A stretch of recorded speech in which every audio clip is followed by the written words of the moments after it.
When I turned 17, I looked around me, and everywhere I looked, it was depression, people who were just going around in circles. I just felt that it was a better way of life. I had to make a change or go down. Barry White had a secret life no one knew about, but now his son has confirmed the rumors. Even if you are not from the 70s, you have probably heard some of Barry White's famous tracks. Most people thought they knew the man behind the music, but it was not until after his passing that some shocking revelations came to light. So what shocking truth did his son finally confirm? What happened in Barry's final days that changed the whole dynamic of his family? Early life. Barry White was born Barry Eugene Carter on September 12, 1944, in Galveston, Texas, and he had quite an interesting start in life. His parents, Melvin A. White and Sadie Marie Carter, were never married, so Barry took his mother's last name. But later on, he decided to adopt his father's surname, and later in his life, he helped someone else make a similar name change. Who was that other person? Stick around to find out. Growing up in the Watts neighborhood of South Central Los Angeles, Barry was the oldest of two, with his brother Daryl trailing just 13 months behind.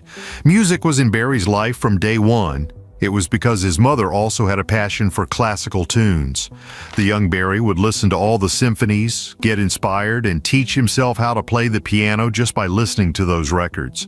By the time he hit 11, there were already rumors going around that Barry played the piano on Jesse Belvin's 1956 hit, Good Night, My Love. But the truth is, Barry himself shut down that rumor in a 1995 interview, saying it was just an exaggeration cooked up by the media. Sure, he and Belvin lived in the same area, but with the age gap, it was pretty unlikely they ever jammed together back then. Barry went to Jacob A. Riis High School, which was an all-boys academy in southeast Los Angeles. Around the age of 13 or 14, something big happened. His voice changed. One day, he had the usual squeaky kid voice, and the next, he was booming with that deep, resonant tone that would later become his iconic sound. It caught him off guard, and it definitely caught his mom by surprise, too. This was the moment when Barry realized he was no longer a kid, he was stepping into manhood. But Barry's teenage years were never easy. At 16, he landed in jail for stealing $30,000 worth of Cadillac tires. But during those 4 months behind bars, something clicked for Barry. Listening to Elvis Presley's It's Now or Never on the radio sparked a major shift in his mindset. He later credited that moment with setting him on the path to the music industry. And if that was not enough, on his 18th birthday, instead of heading to school, Barry found himself drawn to Hollywood. He skipped class, walked straight to Capitol Records, and spent hours just watching the hustle and bustle of the entertainment industry. That day sealed the deal. Barry knew he was destined to make a name in the music industry even if he did not yet know how to read or write it. His journey was just beginning, but the direction was clear. Barry White was on his way to becoming a legend. So how did he enter this competitive industry? Music career. During those days, Barry was also involved in gang activities, and he spent some time in jail. After that, he realized that he needed to change his life completely. A friend invited him to join a band and sing bass, and Barry saw this as his chance to start fresh. He accepted the offer, and that decision marked the beginning of his journey into the music industry. Barry's musical journey officially started in the early 1960s when he joined a band called the Up Fronts. They released a track called Too Far to Turn Around in 1960. This was his first step into the world of music, but it was not the breakthrough he had hoped for. He also recorded singles under his own name with groups like the Atlantics and the Majestics backing him. However, despite his efforts and talent, Barry did not find the immediate success he was looking for. But Barry White was not someone who gave up easily. He was determined to succeed. He immersed himself in the Los Angeles music scene and worked with various small independent labels. This was where he really began to develop his skills. He learned how the industry worked, improved his craft, and started to make a name for himself. In 1965, Barry produced the song Feel All Right by Bel Cantos. He also released a single under the pseudonym Lee Barry called Man Ain't Nothin' in 1966. Barry was proving that he had what it took to make it in the music industry. He was working as a songwriter, session musician, and arranger, juggling multiple roles and gaining experience. Around this time, Barry connected with Bob Keane of Delphi Records. This partnership opened even more doors for him. As an A&R man for Keen's New Bronco Records, Berry got to work with artists like Viola Wills and the Bobby Fuller Four. He was making a name for himself, but one of Berry's most notable early achievements was discovering and nurturing singer Felice Taylor. Alongside his friend Paul Politi, Berry co-wrote and arranged several hits for her, including I Feel Love, Comin' On, which became a big hit in the UK. These early successes laid the foundation for Berry's reputation as a producer and arranger. The industry was starting to take notice. By 1969, Berry's career was picking up steam. He signed on as a producer with Forward Records and continued to work on various projects, and he refined his craft with each one. But while his professional life was on the rise, his personal life was hitting some bumps. Berry separated from his first wife, Mary, whom he had married when he was just 19. It was not an easy time, but Berry kept his focus on his career, and it was about to pay off in a big way. The early 1970s were a turning point. This was the era when Berry White was on the brink of something huge. His big break came in 1972 when he discovered and produced a girl group called Love Unlimited. This group, formed in the style of the Supremes, included Berry's future wife, Glodian James, her sister Linda James, and their cousin Diane Taylor. Berry had been training these talented ladies for 2 years before they finally signed with Uni Records. Then came Larry Nunez in this story. Larry was a businessman who would play a huge role in Berry's career. Larry believed in Berry's vision and was ready to back him up. He financed Love Unlimited's album, From a Girl's Point of View, We Give to You, Love Unlimited. And this collaboration started something special. Berry produced, wrote, and arranged the group's classic soul ballad, Walking in the Rain with the One I Love. This track was a game changer. It climbed to number 14 on the Billboard Hot 100 pop chart, number 7 on the Cashbox Top 100, and number 6 on the Billboard R&B chart. It even reached number 14 in the UK singles chart. This was Berry's first million-selling single as a writer and producer. It was a huge milestone that earned him a gold disc from the RIAA in July 1972. Berry's career was skyrocketing. After this success, his relationship with Uni Records hit a rough patch, but he managed to switch his production deal and Love Unlimited's contract to 20th Century Records. The clever decision allowed Berry to keep producing hits for the group, and in 1973, Love Unlimited's album Under the Influence of Love Unlimited peaked at number 3 on the Billboard Pop Albums chart. This made them the first female group to have an album reach the top 5 since Diana Ross and the Supremes in 1970. With his career on fire, Berry White was not slowing down. In 1973, he took a bold step and created the Love Unlimited Orchestra, which was a 40-piece orchestra that initially formed to back Love Unlimited. But Berry had bigger plans. He released the instrumental track Love's Theme, which soared to number 1 on the Billboard pop charts. After this, they went on to produce several albums, including Rhapsody in White, which featured the hit Satin Soul, along with other popular tracks like Forever in Love and Midnight Groove. Berry White had arrived. His determination, talent, and vision were finally paying off, and the world was starting to understand the magnitude of his genius. This was the time Berry White was on his way to becoming one of the most iconic figures in music history. So how did he start his solo career? Solo career. Berry White's solo career truly exploded in the 1970s. In the beginning, he was not even planning to be the star. He wanted to produce for someone else.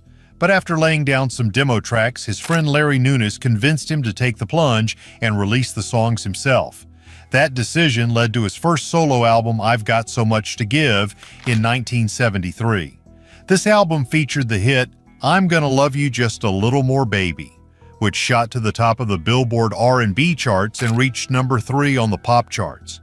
Berry's deep, smooth voice and romantic lyrics connected with audiences in a big way. He quickly followed up with more hits. His commanding stage presence and unique sound earned him nicknames like the Walrus of Love in the UK and Dr. Love in the US.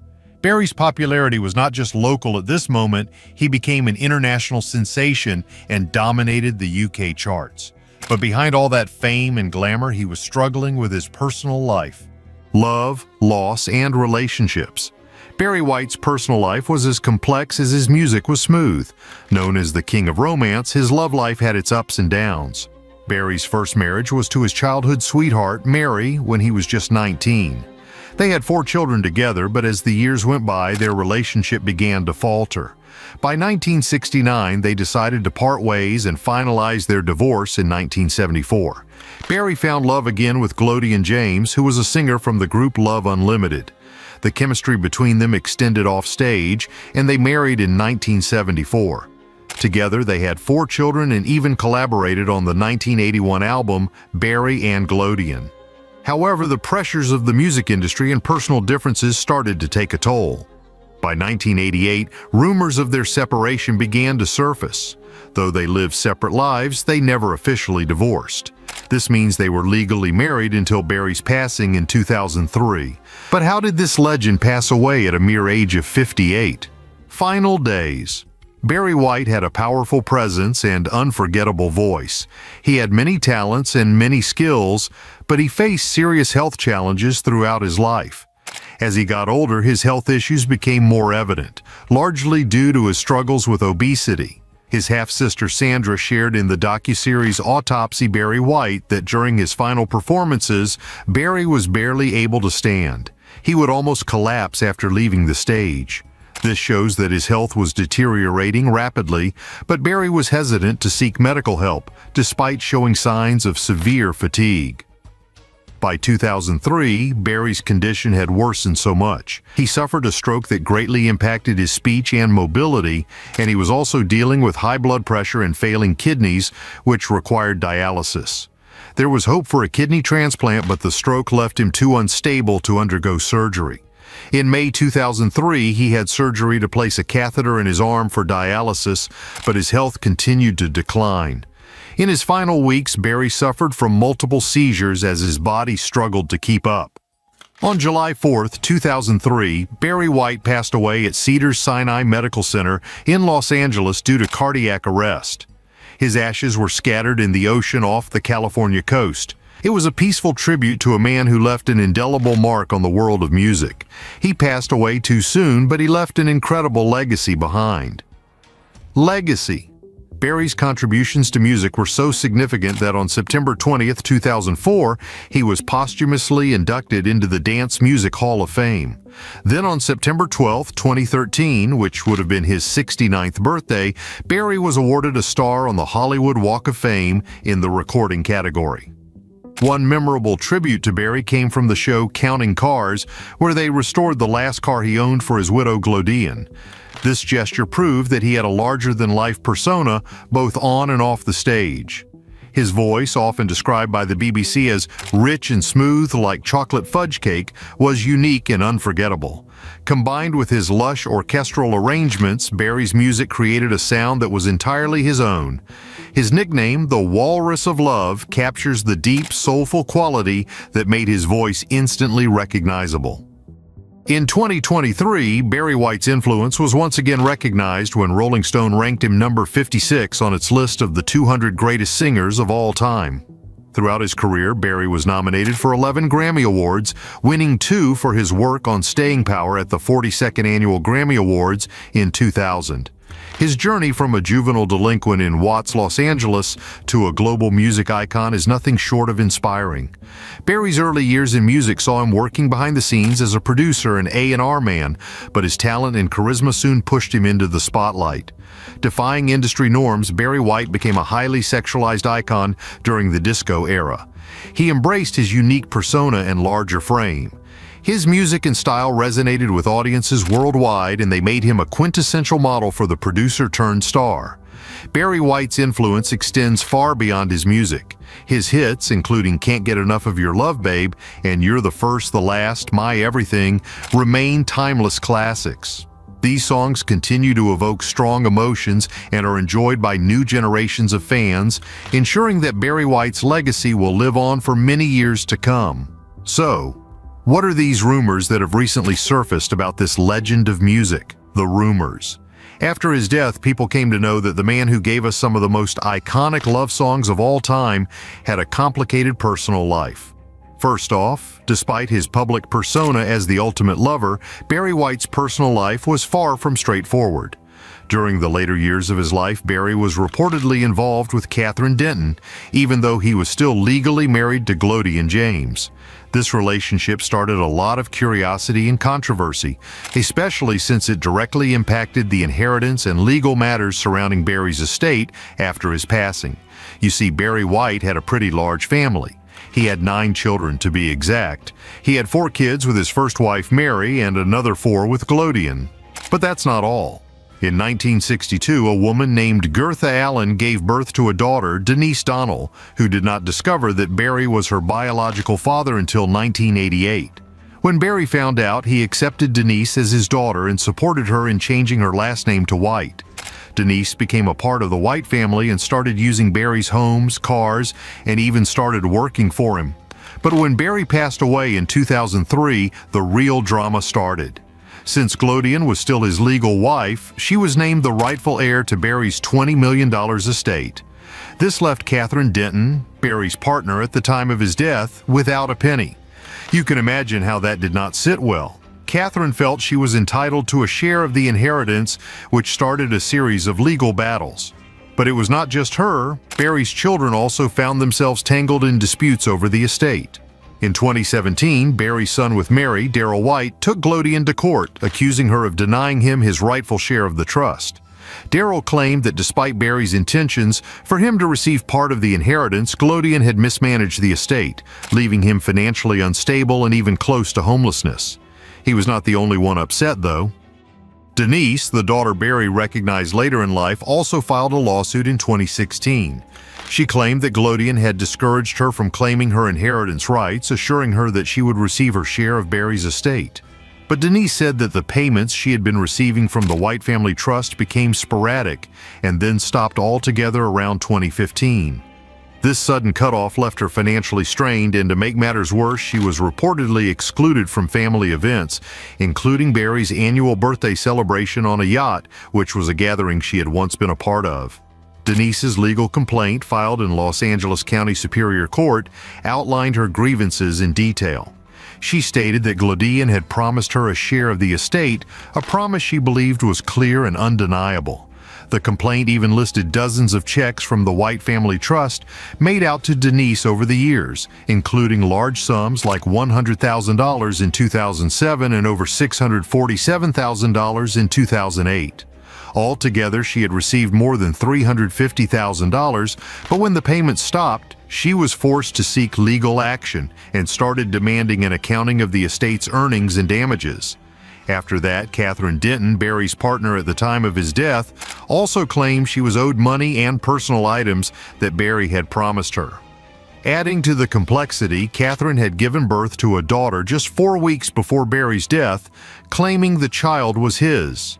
This claim, if proven true, could have majorly impacted how Barry's estate was distributed. But when paternity tests showed that the baby was not Barry's, Catherine lost her case in court. To make matters even more complicated, Barry's will, written 8 years before he met Denise, did not include her at all. This omission led to more legal wrangling and family strife. This matter is still not resolved yet. The man who sang about love had left behind a family divided, each member grappling with their own version of what they believed they were owed, both emotionally and financially. What do you think about this new revelation about Barry White? Let us know in the comments below. If you want to hear more shocking stories, go ahead and like this video and subscribe to the channel, because we have got a lot more of this. Thanks for watching. Goodbye.